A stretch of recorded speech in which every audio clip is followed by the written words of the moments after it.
All right. Hello, everyone. Welcome. I'm going to get just sorted for a minute right here. It's good to see so many familiar names and faces on the screen. Thanks for joining us today during your lunch hour. Maybe we'll just give it one more minute. And I'll do a little bit of housekeeping, and then I'm going to hand it right over to our From the Bench guest artist today, Minoosh Zomorodinia. I'm really excited to hear what she has to say. Well, I'm really excited that she is going to share her process with all of you because she and I have been working together on parts of this process for a while now. So I'll just go ahead and I'll take a minute to welcome everybody to our December 2025 From the Bench. My name is Jenny Hinchcliffe. I'm the Director of Exhibitions and Artist Programs here at the San Francisco Center for the Book. And today we're happy to welcome Minoosh Zomorodinia as our guest artist. So I'll read a little bit about Minoosh. She is an Iranian-born interdisciplinary artist, educator, and curator based in the Bay Area. And she explores the complex relationship between humans, nature, and technology. Drawing on psychogeography and daily ritual, she documents the passage of time and movements through diverse environments, redefining borders and challenging the colonial legacies of land while revealing our deep interconnectedness with the natural world. Zomorodinia has received numerous awards and residencies, including the YBCA 100, Lucas Arts Fellowship, Andy Warhol Foundation, the Kala Media Fellowship Award, and the Headlands Center for the Arts. Her work has been exhibited nationally and internationally at venues such as the Asian Art Museum, Yerba Buena Center for the Arts, the San Francisco Arts Commission, and the Nevada Museum of Art. Her work has also been featured in the San Francisco Chronicle, Hyperallergic, KQED, and SFWeekly. She holds an MFA from the San Francisco Art Institute and a master's and bachelor's degree from Azad University in Tehran. Let's see. And so I'm going to go ahead and spotlight Minoosh.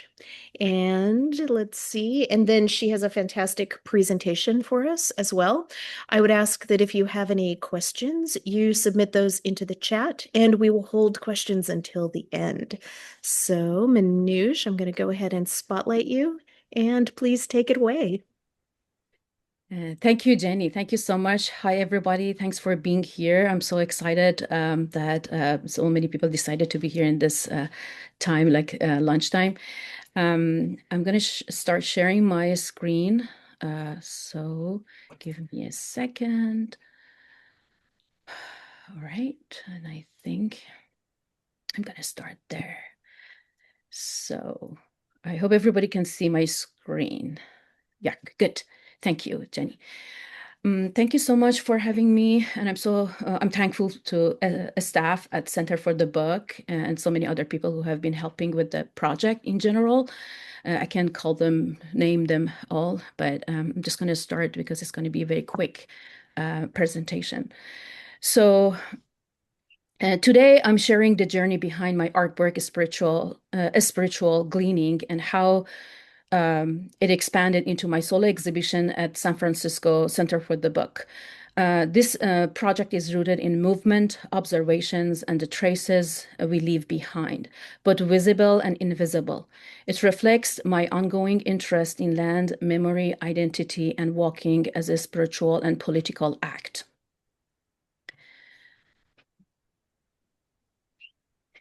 The word gleaning traditionally means gathering leftovers from a field after the harvest for me.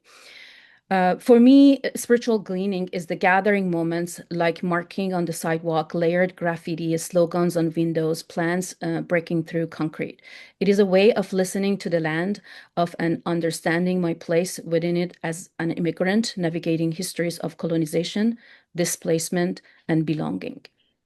Walking is central to my practice. It's a ritual, a grounding exercise, and a way of archiving the world through the body. Between late 2024 and early 2025, I recorded my walking path with my smartphone. This project began during my walk around 500 Cab Street, the David Ireland House at the surrounding Mission District. As I walked, I noticed how messages, graffiti, and sidewalk inscriptions became traces of the neighborhood's voice, marks that held emotions, resistance, and history. So this is a GIF of the book that was commissioned by SF Center for the Book during my residency, and Chad has been very graciously helped me with the whole process. I'm also thinking about the future of memory. So much of what we record today lives online, where it can disappear, be manipulated, or reshape our perception of place and history. Digital information is fragile. It doesn't always last. That's why I choose to turn my digital recordings into a physical book. By creating something physical, I'm building an archive that might outlast Beautiful. technologies used to capture these images, preserving the traces of the neighborhood and the human stories embedded in them. In the Caliphone, I described the project like this. By transforming digital data into an analog archive for the future, the work reflects on what remains after we pass, the invisible imprints of movement, spirit, and shared histories that continue to shape the land and those who walk it. During these walks, I photograph what I call traces, community messages, graffiti on windows and sidewalks, patterns created by time and weather, and the subtle marks left by daily life. These traces hold the presence of the people who inhabit the Mission District. They show the spirit of the community, its resilience, creativity, and interconnectedness. The photographs became a visual archive of what caught my attention and what stayed with me.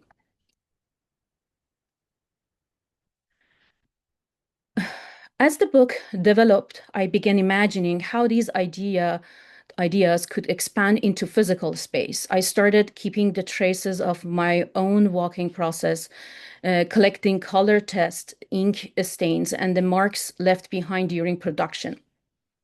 I cut these remnants into new forms and shapes, transforming them into another layer of work. Just like these are the collages that I made from the leftovers while I was producing the book. I reused and repurposed material saved from previous projects, especially works related to walking maps and routes.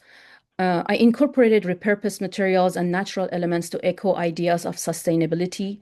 These choices speak to power dynamics, how value is assigned, what gets preserved, and what is discarded. So these are all leftover from cutouts of my golden routes that are sculptures from my walking path. A question running through the entire project has been, what do we leave behind after we pass? Not only as individuals, but as communities, as cultures, as movements cross land. The exhibition considers this through both material and metaphor. I kept returning to three interconnected themes: memory, preserved in marks, photographs, and my own body's record of walking; land, a site of layered histories and a witness to everyone who inhabits it; and the body, a tool for collecting and marking and visualizing place. These ideas remind us of impermanence, but also of continuity. Our traces persist, even if faint. They shape the land, and the land shape us.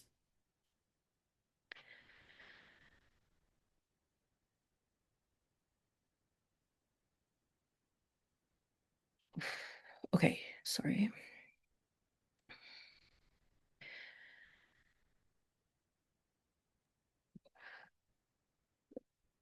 This image reveals how people in the neighborhood use their homes as platform for expressing care, solidarity, and resistance.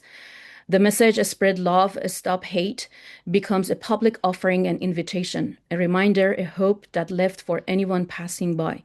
This sign shows how private space spills into public space, how people articulate their values through small but meaningful gestures. They reveal the collective desire for justice, connection, and compassion within the community. They show how public space becomes a canvas for care, resistance, identity, and community solidarity.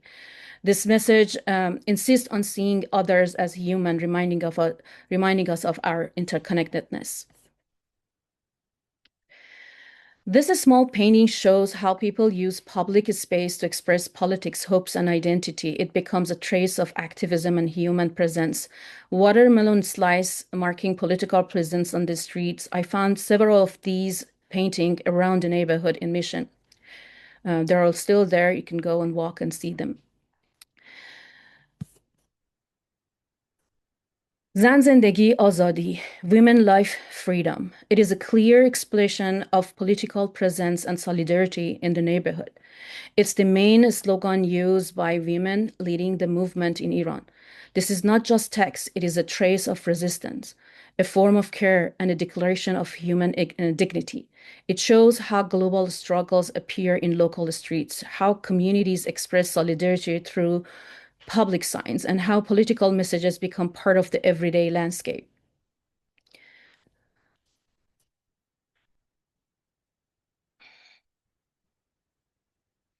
Behind the glass panel of the door, there is a handmade protest sign that says, "Stop the genocide in Gaza." In the front entrance of the Victory Style building with ornate architectural details, I was very fascinated to find in this as a time of Christmas time, and I could see the sign of celebration.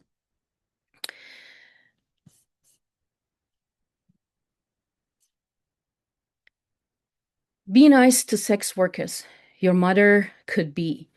This each sentence is a form of street activism. It speaks to compassion, dignity, and social justice. It also challenges stigma and invites passerby to reconsider their assumptions. It's a call for empathy and demands for visibility.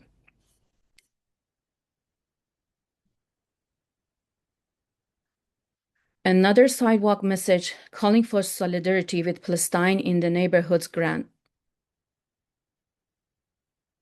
And I have used this actually as part of the AR component for the solo exhibition that I had earlier at 500 Kappa Street. In God, in Jesus Christ, we trust. Another example of how people leave personal and political expression directly on the street. These small religious message becomes a trace of the people who live in the neighborhood, reflecting their identities, emotions, and values.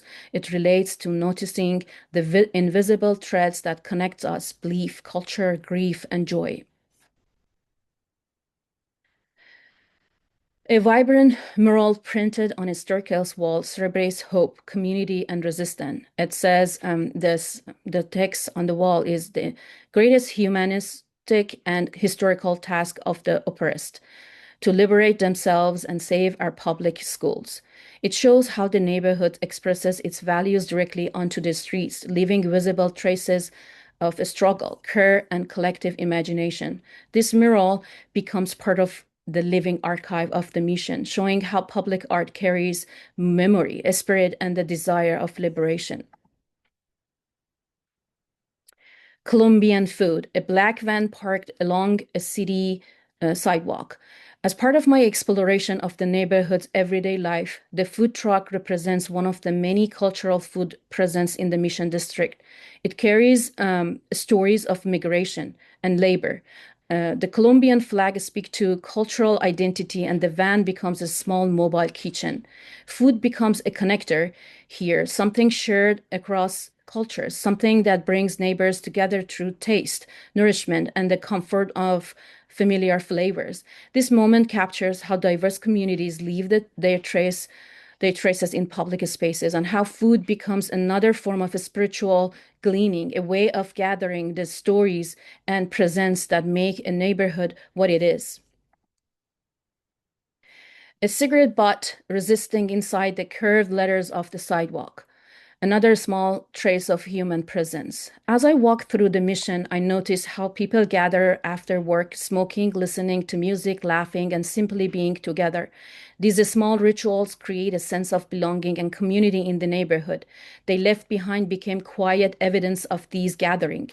By photographing and collecting them, I wanted to honor these everyday moments of connections. In a spirit gleaning, these traces become part of the neighborhood's living archive, signs of presence, companionship, and shared times. A storefront window filled with colorful culture objects behind metal bar. A mural inspired by Frida Kahlo is painted along the lower wall. The mural and the window display show how people use public-facing spaces to share their culture, their aesthetics, and their histories by art and craft and everyday object. A familiar living presence encountered while walking through the Mission neighborhoods. Thick roots push outward over many years, resisting the limits of the sidewalk. They act as quiet witness to the resistant who pass by. The roots mirror how people carry their own stories, memories, and struggles through time. For me, it becomes a quiet metaphor for survival and relationship between humans and the land and that holds us. When walking around Kappa Street, it's common to see human waste and trash carried along by displacement and the challenges people face. Rainwater washes debris through the streets, and the purple paint splashed on the curb becomes a remnant of that movement. The urban surface reveals weathering, constant motion, and the traces of daily life. The spirit of the Mission District, the mixture of cultures, a rack of colorful woven garments and plants. A spirit greening is a meditation on walking, witnessing, and remembering. It's an archive of presence, mine and the communities. Through this work, I hope to honor the land, the people who inhabit it, and the invisible histories that connect us. Thank you so much. And that's all. Thank you, Minoosh. That was incredible. Sure. And a wonderful walk through not only the mission, but also the photos that you have included in Spirit Gleaning. So thank you so much for that. Thank you for the opportunity.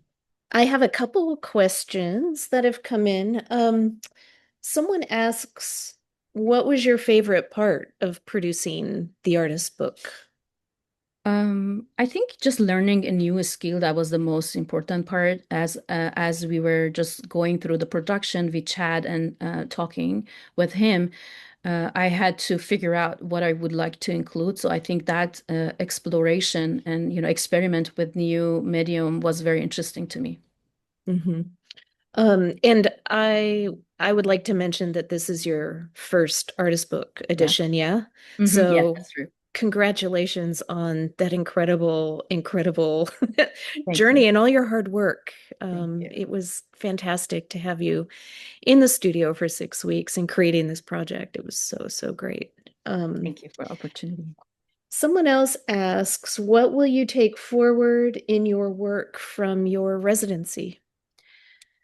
Well, from my residency, I mean, I don't know. I think probably I'm gonna keep, tracking the way because I know I don't normally do bookmaking. That's not my Mm, strength in my practice, and not printmaking. So probably I'm gonna start just keep that in mind. That's an option that I can yeah. do, like produce book or, some sort of remnants of what I do as performative act of performances that I do over time. Yeah, Hmm.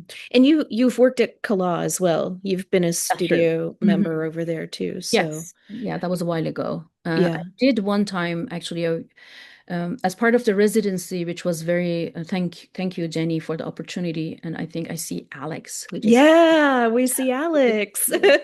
and how she started the conversation and we had that long so I did you get a week intense learning letter press which I worked with Thea, and I think I did the same class. I mean, not the same class, it was a little bit different because they have another system. Mhm. So I worked with Thea also learning letter press, but that was 2018 and we did like a small iPhone thing. Okay. Wow. And can you talk a little bit about, because you've had many residencies, but I know the one that Alex and I first talked to you about. You had just completed, I think, a residency at Headlands, and walking had been a very important part of that residency. So can you talk a little bit about how that tied to the David Ireland residency? Yes, that's actually a great question. I think when I started this original, like it's over like since 2016 when I started walking, the idea was that I'm walking on a land that doesn't belong to me. And now I own the land and claim that as by recording with my phone and, traces of things with a smartphone. And when I started residency at Headlands, that was the beginning of the time of the first presidential election, that my status was not completed. So at the time I didn't have green card and I was waiting for changing of the status. And at the time that came to me that what does that mean to be an immigrant and being on the land? And being there was more towards like in nature because it's Headlands is located in a beautiful park, national park, which is different than what I was doing in David Island House. And transferring from that beautiful nature, meditative, inspirational places, I feel like uh, looking to urban environment was such a big shift. And it wasn't exactly from there. I've been doing that more urban neighborhood. Mm. I've done a couple of, for 2 years, I collaborated with the Walk Discourse that we were hosting, led workshops and lead every time we invited artists to join with Astrid, my friend. Who's not in the Bay Area, but back then she used to live here. So that was specifically in around San Francisco, but being in David Island House was totally different because it was a place that it was already an artwork and it was in Mission District, which was totally different from where we were going for a walk in urban environment, which was more starting from public private owned public spaces in San Francisco, that which was more downtown neighborhood. So it was a very different, environment in terms of the Right. city Mm. neighborhood. Wow. Paula has a question. She's curious how the cover of your book was made with the traces of the walks. Yeah, that's called foil, I guess, Yeah, stamping. the foil Um, stamping. and I Yeah. learned there. So I didn't know about the thing. And so when as we were talking, so they mentioned that they have this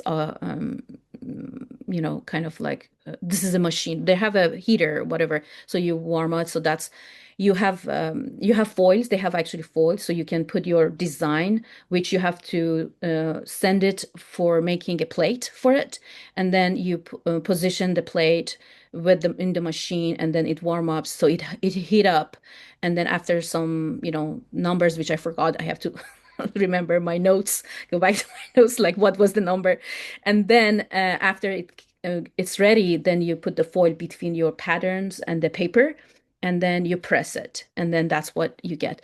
And I think, yeah, that's what you see, that's how it's. Yeah. And I should say that Minush's show is up in the gallery until Sunday, December 22nd. So if anyone wants to drop by and see her amazing work, we invite you to do so. But also, there's a full case dedicated to like processed materials and the making of spirit gleaning. And the actual foil dye is there in the case. So you could see it, Paula, if you wanted. Alex is curious to know when you'll do your next walking project.